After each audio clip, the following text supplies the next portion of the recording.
എല്ലാവർക്കും ജെറാനാസ് കിച്ചണിലേക്ക് ഒരിക്കൽ കൂടി സ്വാഗതം. അപ്പോൾ ഇന്ന് നമുക്ക് പുതിയൊരു വിഭവം ഉണ്ടാക്കാം. പാസ്തയാണ് ഇന്ന് ഞാൻ സെലക്ട് ചെയ്തിരിക്കുന്ന റെസിപ്പി. വൈറ്റ് സോസിൽ പാസ്ത ആഡ് ചെയ്തിട്ട് ചെയ്യുന്ന ഒരു റെസിപ്പിയാണ് ഇത്. കുട്ടികൾക്കൊക്കെ സ്കൂൾ വിട്ട് വരുന്ന സമയത്തൊക്കെ കൊടുത്താൽ നല്ലതായിട്ട് അവർ കഴിക്കാൻ ഇഷ്ടപ്പെടുന്ന ഒരു റെസിപ്പിയാണ്. അപ്പോൾ ഇതെല്ലാവരും ഒന്ന് ഉണ്ടാക്കി നോക്കുക. അപ്പോൾ ക്രീമി ആൻഡ് ഡെലീഷ്യസ് ആയിട്ടുള്ള ഈ പാസ്ത എങ്ങനെയാണ് ഉണ്ടാക്കുന്നത് നോക്കാം. ആദ്യം അതിനായിട്ട് നമുക്ക് ഒരു പാത്രത്തിൽ വെള്ളം തിളപ്പിക്കാം. വെള്ളം തിളച്ച് കഴിയുമ്പോൾ അതിനകത്തേക്ക് 1 കപ്പ് പാസ്ത ഇട്ട് കൊടുക്കാം. അത് നന്നായിട്ടൊന്ന് വെന്ത് കഴിയുമ്പോൾ തണുത്ത വെള്ളത്തിലേക്ക് മാറ്റാം. അപ്പോൾ വെന്തോ ഇല്ലയോ എന്ന് അറിയാനായിട്ട് നമുക്കൊരു സ്പൂൺ വെച്ചിട്ട് അതൊന്ന് മുറിച്ച് നോക്കണം. അപ്പം രണ്ടായിട്ട് മുറിയുന്നുണ്ടെങ്കിൽ അത് നന്നായിട്ട് വെന്തിട്ടുണ്ട്.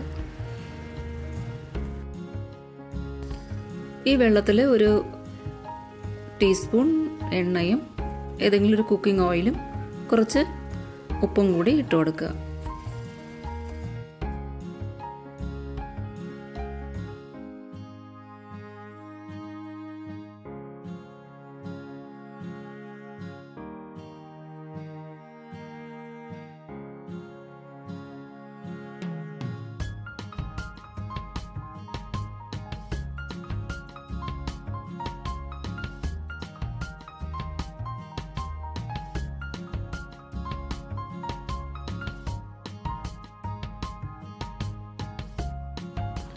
ഇനി ഇത് വെന്തോന്നൊന്ന് നോക്കാം. ഒരു സ്പൂൺ എടുത്ത് ഒന്ന് മുറിച്ച് നോക്കാം. അപ്പോൾ അതും രണ്ടായിട്ട് മുറിയുന്നുണ്ടെങ്കിൽ അത് നന്നായിട്ട് വെന്തിട്ടുണ്ട്.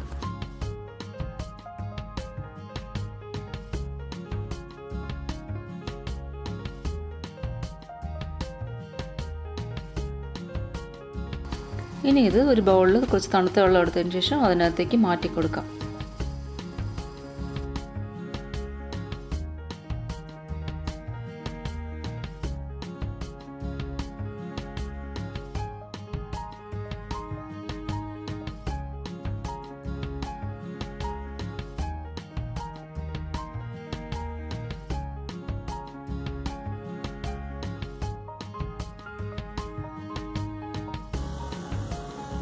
അപ്പോൾ ഞാനിവിടെ ഒരു പാൻ ചൂടാക്കി അതിൽ 2 ടേബിൾ സ്പൂൺ എണ്ണ ഒഴിച്ച് കൊടുത്തിട്ടുണ്ട്.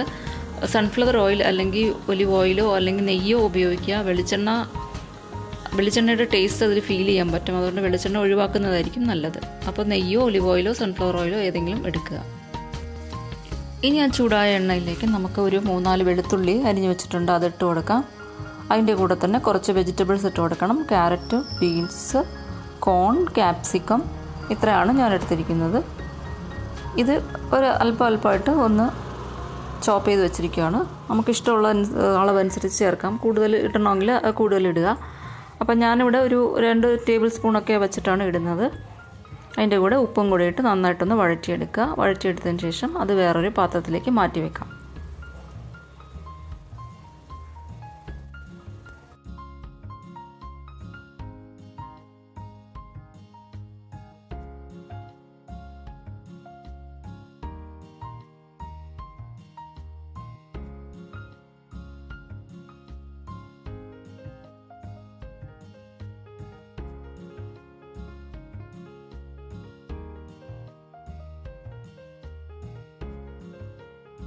ഇനി നമുക്ക് അതേ പാനിൽ തന്നെ ഒരു ടേബിൾ സ്പൂൺ ബട്ടർ ചേർത്ത് കൊടുക്കാം.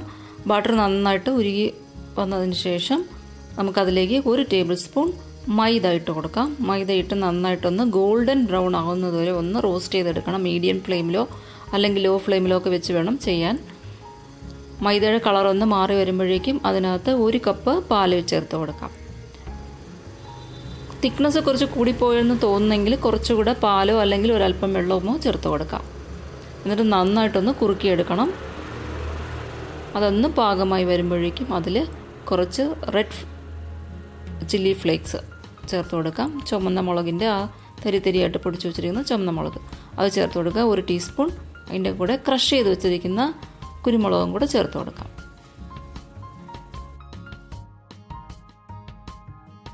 ഇനി നമുക്കിതിൽ കുറച്ച് ഉപ്പ് ആഡ് ചെയ്ത് കൊടുക്കാം.